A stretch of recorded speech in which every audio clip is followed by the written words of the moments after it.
There are so many parts of me that's trying to figure out when the right time to make a video about how I'm feeling.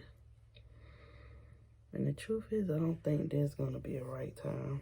So just do it now while I feel like it. So, today is April the 8th, I think. And I look really tired, but yeah, I feel like I'm okay. I've been telling myself that since everything happened with the miscarriage. Tomorrow I have to go to the doctor for my last appointment to see if everything has cleared out. I'm just tired.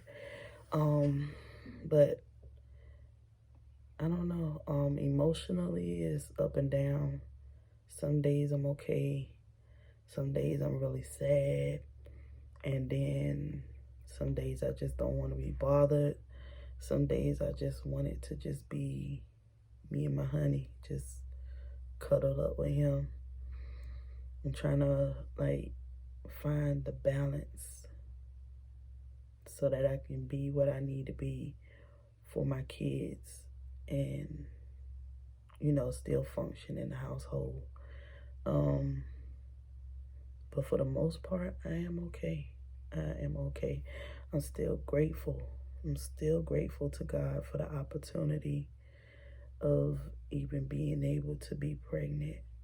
I'm grateful that He allowed us time to be able to mourn and grieve and say our see you laters to the baby. I don't know why, but one day I felt like I needed to give a baby a name. I know what science say that it has to reach a certain amount of weeks before it could be considered a baby. But for me, when someone is pregnant, it's a baby. Whether it's formed completely or not, it's a baby. And so we had discussed a name, a specific name for a boy and a girl, but because the baby hadn't formed to where we would be able to know whether it was a boy or girl, I thought that the name that was placed in my heart was fitting for the baby. So we're good with that. And I know most of y'all are like, well, what did you name the baby? I think I'm still not ready to say that much, but I'm thankful. I'm glad that everything went well with me health-wise. Emotionally, like I said, I have my good days and I have my ups and downs, but I thank God that I haven't been to the point where as soon as I think about what happened or have to talk about it, that I just instantly just break down, start crying. I thank God that I am past that part. But the sadness is like off and on. And like I said, I'm just still trying to figure out the balance of getting back to myself. Mentally, I think because it's like, okay, when something like that happens, when you go through a miscarriage, you're supposed to have like a recovery time or downtime. And because the way my household is set up, there really wasn't or isn't enough time for someone to just sit with whatever happens to them in quietness and be able to process in that way. It's more like a you take it as you can get it. Like right now, it's quiet. So this would be what I would consider a me time, process time to like be able to just be. But these moments don't happen as often, so it's like you gotta hurry up and move on to the next. But it's okay. This is what my life is and how I adjust.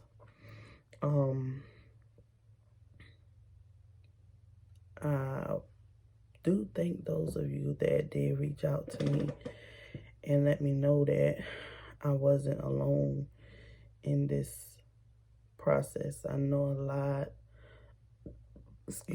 of women that have been through what I've been through, but I do know that a lot of people don't talk about it in detail, and I understand why, because it's hard to talk about. It's not that people don't want to talk about, but it's hard to talk about when you experience something like this.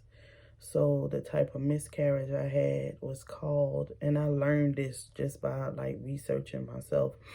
The type of miscarriage that I had is called a missed miscarriage, which means that the baby will only grow up to a certain point, and then the baby will stop growing, and your body won't get the memo that, hey, something's going on and you need to push it out.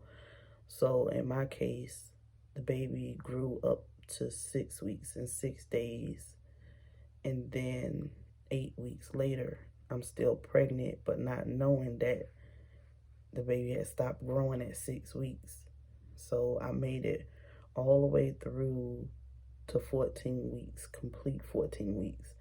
And then that's when my body decided to go ahead and do what it needed to do, which was weird because it happened on Easter, and then, which was on a Sunday, and then that night everything happened.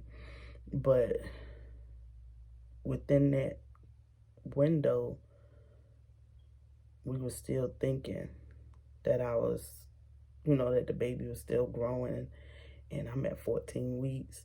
But I didn't find out until the beginning of 14 weeks that something was wrong, because I ended up having to go to the emergency room.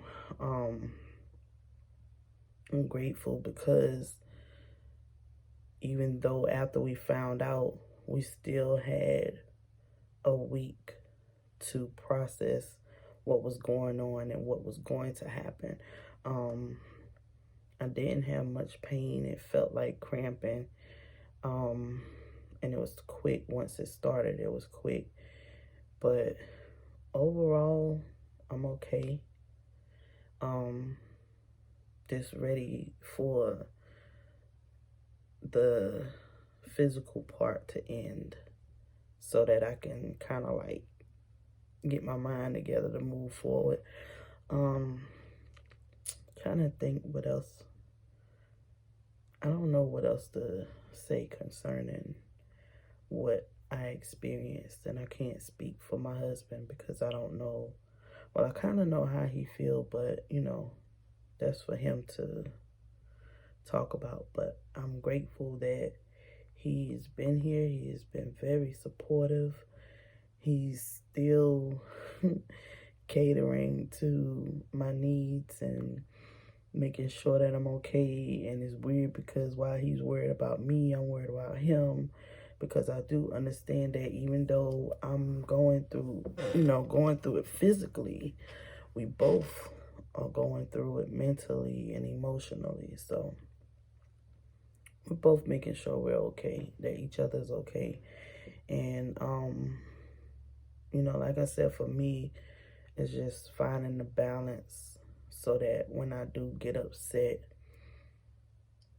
my anger is placed in the right where it needs to go. Not being angry and then lashing out at those around me, because that's not fair to them. So I always try to check with myself and make sure that if I'm upset. What level of upsetness am I at? And is it necessary for that moment, you know? But other than that, I'm okay. And yes, my faith in God is still where it needs to be.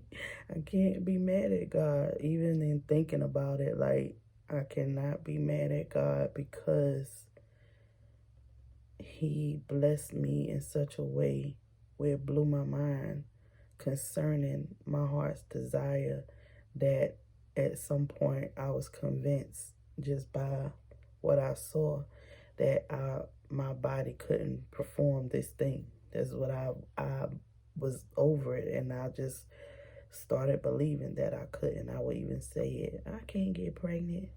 It's okay, I can't get pregnant. And I have been saying that for years. I can't get pregnant. I can't get pregnant. Well, apparently I can get pregnant. And the funny thing is, I never thought that I could, even though I prayed constantly about it. I just didn't believe it. And I think once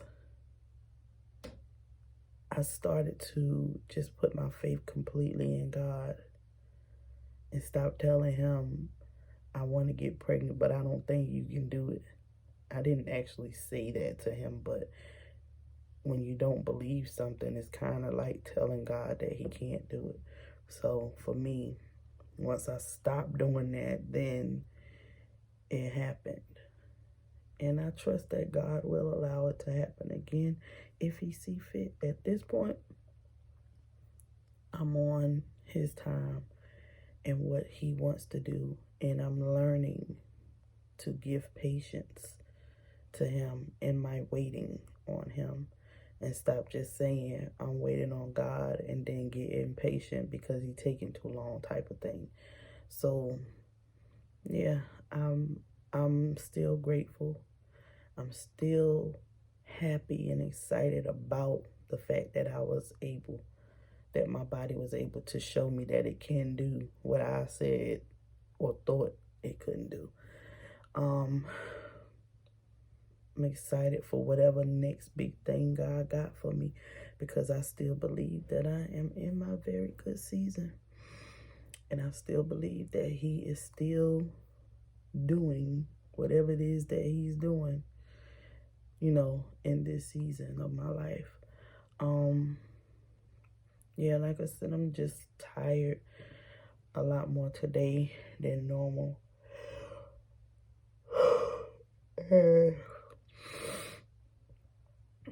I'm grateful, and y'all may be getting a little bit more vlogs. I am still working, or going to start working on the vlog that we had decided to do for our trip to Paris. I know it's taking a while, but because of, you know, what was going on, that caused me to kind of like wait and prolong it. But yeah, other than that, I'm good, and I will be seeing y'all in my next vlog.